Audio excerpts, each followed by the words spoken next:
അല്ല കൂട്ടുകാരെ, ഇന്ന് എന്റെ വെഡിങ് ആനിവേഴ്സറി ആണ്. അത് പ്രമാണിച്ച് നമ്മൾ വീട്ടിൽ നിന്നൊരു നാടൻ കോഴീനെ അങ്ങ് തട്ടി. അപ്പൊ തട്ടിയ കൂട്ടത്തില് നമ്മൾ തൊലിയോട് കൂടിയാണ് അതിന്റെ തോലൊക്കെ പിന്നിട്ട് എടുത്തത്. അപ്പൊ ആമിക്കുട്ടി അവിടെ നിന്നുള്ള ബഹളമാണ് കേട്ടോ.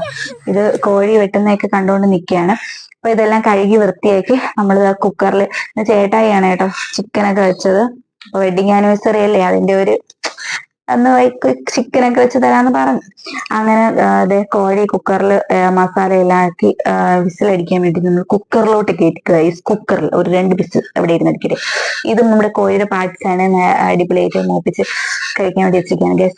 പിന്നെ ഇതാ ഉള്ളി, സവാള എല്ലാം പച്ചമുളകും എല്ലാം കൂടെ എണ്ണയിലിട്ട് വരട്ടി അത് ഈ ഒരു പരുവാകുമ്പോൾ അതിലിട്ട് മഞ്ഞപ്പൊടി, മുളക് പൊടി, മസാല ഐറ്റംസ്, മല്ലിപ്പൊടി എല്ലാം കൂടെ ഇട്ട് കിണ്ടലോടെ കിണ്ട.